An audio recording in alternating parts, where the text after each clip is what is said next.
Alright, what's going on, guys? So, this is taking place right after the big fail of an opening where we opened 2 featured 6 stars and like 10 5-star crystals. The two highlights of the opening were definitely in the 5 stars. We started off great with the featured. We pulled Elsa Bloodstone, which is a brand new champ, which, like, yeah, dude, any new champ I'm cool with, especially if it's a featured. And then in the 5 stars, they were all terrible. And then I think it was the very last one, we pulled an Invisible Woman, which saved it. We pulled a Namor, which was good, but I mean, he's already Sig 200, so for me, it wasn't that special. Double shards, I guess, but still, I'd rather get a new champ or something. Even if it's like a Hulkbuster, I'd rather get a Hulkbuster than a Namor out of a 5-star crystal. Because a Hulkbuster would be new, and I think he's getting a buff, whereas, Namor, he's amazing, but I already got him, so... Yeah, so we're trying to level up Invisible Woman. Like I said, this was right after the opening. I was in a bad place. I was just angry about my luck. I'm just like, ugh, I need to do something to, like, snap out of it. So I'm like, you know what, let's rank up a new champ. That cheers me up, playing with a new champ that I've been waiting for. And I've actually wanted an Invisible Woman for quite a while. So that was one of the few silver linings of that opening. So I'm like, alright, let's just rank 5 or, like, whatever. I wasn't really thinking about it. I'm like, I'm taking a rank 5 right now. I don't care. That was the mindset I'm in. Like, whatever it takes to take it to rank 5 right now, I'm going to do it. So I'm popping open, like, 100 of these damn crystals, man, trying to get enough tier 3 science catalysts to rank her up. And I'm getting unlucky on the science ones, of course, because the game just knows the one you're looking for. They're not going to help you get it. I swear, man. Yeah, and I opened like a bunch of fully formed tier 3 class catalyst crystals and I didn't get much for science, of course. There we go. Finally formed the 3rd one. Can take her to rank 2 now. I was having trouble taking her up just to rank 2. I don't know if I have all the catalysts to take her up at this point, but I'm sure I have a way of getting the catalysts, so I'm just going to try to go for it. So yeah, hit her to the next rank. The good thing is, well, it's not a good thing, but I have a lot of science ISO. Do you know why I have so much science ISO? Well, let's think. How did I get my science ISO? Oh yeah, we opened up a 6-star featured, and we brought our 6-star Rhino to Sig 40. So yeah, 15,000 6-star shards for 20 more Sigs on a Rhino, and we got some science ISO from that. So yeah, I can. That's great science ISO. We can rank up our Invisible Woman now. So. Yeah, that was such a lucky, what a lucky pull. I'm so happy that happened. Yeah, wow, what a great one. So, almost got her to rank 3 full level here. I'm looking for like a little bit of science, some small ones, but I only have the 5k bricks from good old Rhino. He only dropped the big stuff for me. What a great guy. So I'm gonna get a couple of basic ones here. Just trying to save a little bit of gold. Because taking a champ all the way from rank 1 to rank 5 takes a lot of gold. And I know that because I've done it a few times. Like, on this channel, that's how we roll, man. We take a champ from rank 1, level 1, to rank 5, level 65. We do it ASAP. That's how we roll here, man. I've done that with Namor, Havoc. Who else have I done it with? I'm sure there's a lot more. I'm blanking right now, but... Yeah, we've done that with a lot of champs. I do that with Aegon. No, I think I took a little while to rank him up. But, like, just taking a champ from all the way to rank 1 to rank 5, like, in one go, I don't know, there's something about it that just, it's nice. It makes you feel good, And, yeah, like I said, I was just mad. I just wanted to rank her up. So I pop open 10, and I get 1 science catalyst. I'm like, dude, are you serious? 1 out of 10, and then we get 3 in the next 10, which is much better. So, yeah, I think we should have enough to take her all the way up to rank 5, level 65 now, yep. Tier 5 basic is of no consequence. We still have 4 of them in the overflow right now when I'm recording this, which is January 3rd. So, yeah, I'm going to have to take up some more champs. I'm probably just going to end up ranking up a 6-star, I'm thinking. I just had too much tier 5 basic. I was hoping to get a good 6-star to rank up, like Warlock. Would have loved to take him to rank 2, unduped even. But... we didn't pull him. Or Guillotine 2099, would have ranked 2 to her unduped as well. But there we go, there's Invisible Woman maxed out. And like I said, I was kind of mad when I was doing this, and I just popped an Awakening Gem in. I wasn't thinking about it. I didn't even know what her Awakening ability did, to be honest. And I'm like, alright, let's put her up to Sig 20. It's an imaginary pull of her, you know? It's like we pulled her from a crystal. So I'm like, alright, now let's go see what her Sig ability is now that I just did that. And I definitely regret doing that. If we take a look at the Awakened ability here, it's invisible in terms of at the start of the fight is invisible, so it's kind of like Ghost. It's kind of nice. And then there's a chance when she's knocked down to go invisible, and whenever the opponent misses, the Force Field gains back some starting value, which,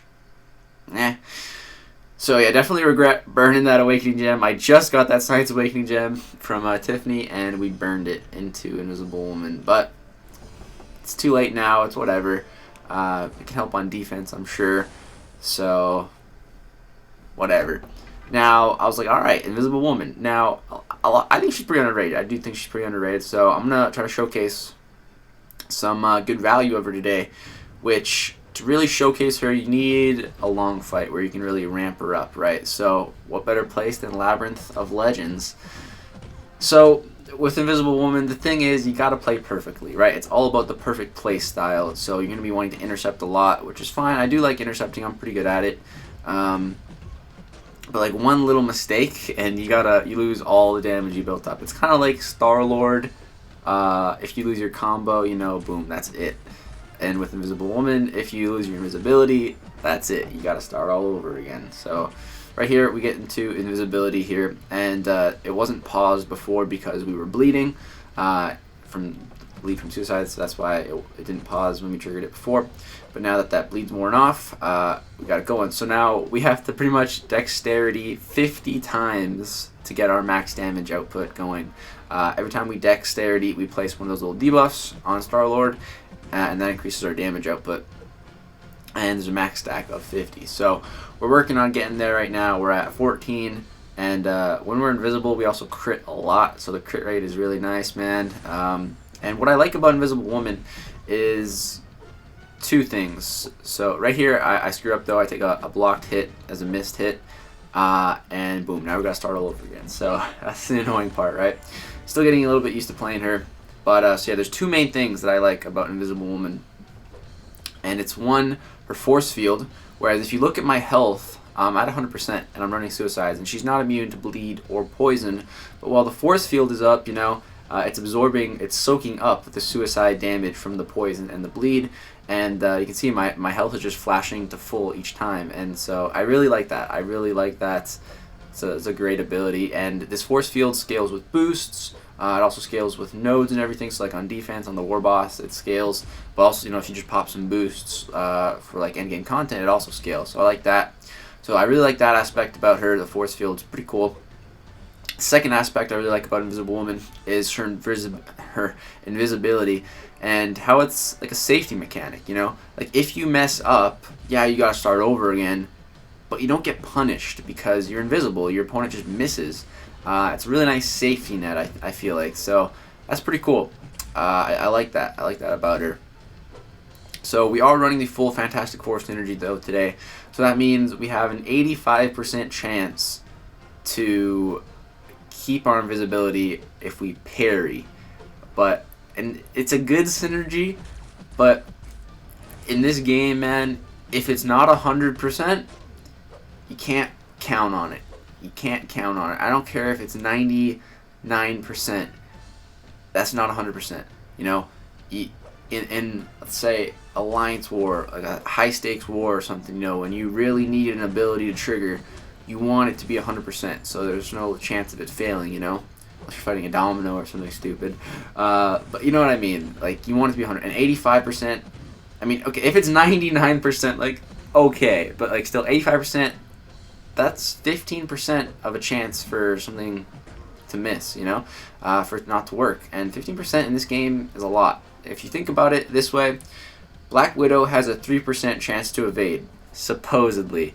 And 15% is 5 times that. So, like, you can't trust it. So it's hard, man. I wish they would just increase the synergy to 100% because you have to. That takes up 4 team slots. I don't know. But as you can see in this fight, we finally built up 50 vulnerability, and right there he evades. Oh man, I would have been really pissed if that evade threw off everything I've just built up.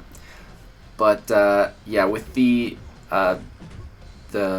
bug for the intercepting, what's it called? Not dash back intercept, backdraft intercept. That's it.